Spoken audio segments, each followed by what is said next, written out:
So does anyone remember the supply drop system back in Black Ops 3, aka arguably one of the worst supply drop systems we've ever had before? Well, the same developers who made Black Ops 3, Treyarch, is now back to make Black Ops 4, and it got me thinking, what kind of supply drop system is Black Ops 4 now going to have for this upcoming year? What is going on, you guys? This is GamingWithSal, and welcome back to the channel. So before I go ahead and dive right into what I was just talking about a few seconds ago, I first have to inform you guys about something new that's coming to Black Ops 4, and that is signature weapons. Now, I know this news already came out like a couple of days ago or so, but I never really got the chance to cover it until now, and I might as well incorporate this news with what I actually want to talk about, which is going to come up later on within the video. But anyways, the signature weapons are essentially like weapon variants. So yes, variants are making a return to Black Ops 4, but don't worry, these variants are not stat changing whatsoever, meaning one variant won't be more powerful than like another variant or the base variant of that specific weapon. All variants for each weapon will have the same stats in respect to the specific weapon you are looking at.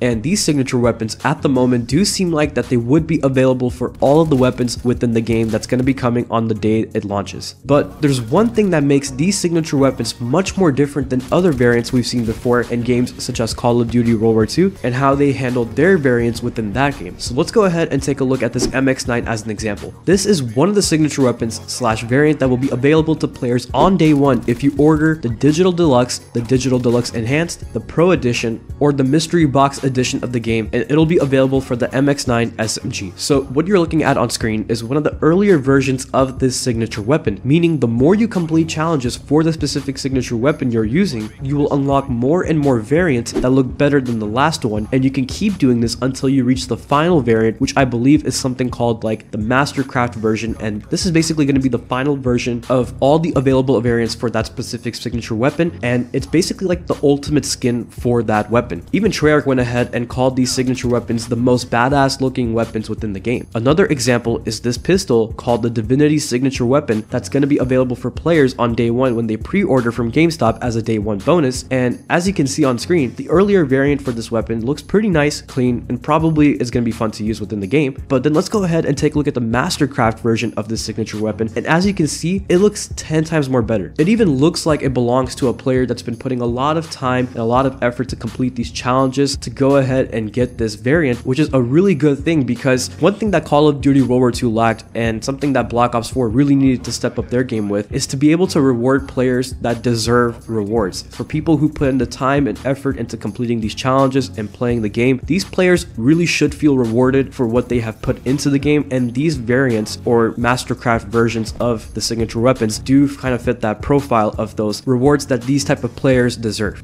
Now, the thing that actually has me worried is how are these signature weapons going to be available for players to earn from the start? In other words, is it that the base variant or the first variant of the signature weapon is only going to be available in supply drops, and then you can begin to complete the challenges to unlock the later variants? Or are the challenges going to be given to the player to start off with right from the get-go to unlock that first variant of the signature weapon? Now, the only reason I'm thinking about all of this in this sort of way is because if we go back to what Treyarch even said about these weapons and how they're the most badass looking weapons, and on top of that, they're giving away the signature weapon for the MX9 that's only available if you buy the higher costing editions of the game, and then the signature weapon for the Divinity, which is locked behind GameStop's edition of the game. Could it be that some of these signature weapons are actually going to be locked behind supply drops? Now, if they want the game to be successful, then that would be definitely not a good idea at all, because to start your game off with content being locked behind supply drops is just going to be a recipe for disaster. Take a look at what happened with Infinite Warfare and how the game launched half completed, but then before adding what was actually missing to the game, they instead added over 600 items to the supply drops first. People were really upset because of this and left the game due to seeing how Infinity Ward's priorities were supply drops versus completing the actual game itself. But let's go ahead and think more positively for a second. Let's suppose that all of these different signature weapons that are locked behind these different editions of the game are actually only day one bonuses and something that people can go after right away when the game launches, but instead have to complete challenges instead of actually getting it like from the start whenever they launch the game up in their consoles. It still doesn't change the fact that the supply drop system can ruin the game altogether though, because like I said, you guys, we don't know if these signature weapons are something you have to unlock from supply drops first and then you can complete the challenges to get the later variants, or do they come as challenges to begin with? Now, what I hope Treyarch does is that they go in a similar route of Modern Warfare Remastered and World War II. I feel like these two games actually had the best system in terms of supply drops, and the reason why I say this is because the collection system makes it to where the players have a much higher chance of getting the weapon they want versus like like the slot machine system back in Black Ops 3, where all you could ever do was get camos or calling cards that you were never going to use. But with the system used in World War II and Modern Warfare Remastered, those same camos and calling cards now became useful to helping you get the weapon you need if those items are within that weapon's collections. Now, of course, this still doesn't completely help you, and it still takes many hours that you need to put into the game in order to get it, but it truly is the best system we've had so far for the supply drop system. And of course, I wish the supply drops never existed and we never had a system like this to begin with, but we know that they're never going to get rid of the system now, so might as well just try making it the best it could possibly be at this point. Anyways, even though both these games had supply drop systems that were pretty solid for the most part, Call of Duty World War II did one thing that even Modern Warfare Remastered didn't do, and that is to actually have weekly weapon contracts. In World War II, we had these things where Modern Warfare Remastered didn't have, such as contracts, orders, weapon variants, etc. So with these few things, World War II created a system where whenever a new weapon comes out with like a new event or anything like that, the collections for that weapon will help you unlock a specific weapon variant for that new weapon. And suppose after an event comes out and you try building up all your armory credits and you still didn't have enough to unlock the new weapon in time, no worries, about a week or two after the new weapon comes out, the base normal variant for those weapons tend to come back in the form of contracts that usually only cost 5,000 armory credits, and whenever you purchase this contract, it's usually like a challenge that you have to complete, which really aren't even that hard to complete at all, and it will grant you at least the base normal variant of that newly added weapon. So yeah, you won't get a cool looking weapon variant of those new weapons that got added into the game, and it will maybe take another week or two for the contracts to be available, but at least there is still a way to unlock the new weapons one way or another eventually, and unlock it directly, not having to spend time in supply drops or having to rely on luck. In Modern Warfare Remastered, there isn't any system like this due to the game not having any contracts, order systems, or even weapon variants. But since Treyarch has all of these things, this is exactly why I'm really hoping they have a similar system to that of World War II's contract system, and basically how it can grant you at least the base version of that newly added weapon. Because I don't know about you, I don't care if I don't have a variant of that new weapon, I just want to have that new weapon so I can play with it. So if I know I can later on easily unlock the base variant of that new weapon directly, I'll take that any day than not having that chance at all. Plus, Sledgehammer Games always updated the community on their weekly blog posts online of which weapon will exactly be available next in the weekly weapon contract rotation, so you know exactly when to log back onto the game and grab the contract if that weapon is something that interests you specifically. Basically, in short, if Black Ops 4 comes out with a system like this from the start, they will be beyond successful in terms of keeping the community happy while also getting to keep their supply drop system. So basically, it's like a win-win situation for everyone. But until I see something like this happen or hear something from Treyarch, I'm gonna continue to be worried and nervous for this supply drop system, because with the way Black Ops 3's system was, plus the Black Ops Pass making a return for BO4, and Treyarch not talking about the backlash it received whatsoever, as well as having many different editions of the game and then having signature weapons locked behind them, I'm not really sure, you guys. The first instinct is to kind of be nervous, but like I said, we'll just have to see what happens whenever Treyarch goes ahead and gives more detail about how the whole system is going to work. Anyways, that's all I have for you within this video, so let me know what you guys think in the comment section below. Do you think Treyarch have learned their lesson from Black Ops 3 and will learn to adopt and try the newer systems out that we've been using for supply drops in these recent Call of Duties like World War II and Modern Warfare Remastered? Or do you think it'll just ruin the game and pretty much be almost like what it was in Black Ops 3, and it's just gonna be microtransactions all over the place? I would love to hear your thoughts in the comment section below, but as always, if you guys enjoyed the video, please leave a like, comment, subscribe, click the bell icon so you'll never miss an upload, and follow me on my social media accounts to stay connected. Links are in the description below, and I will talk to you guys in the next one.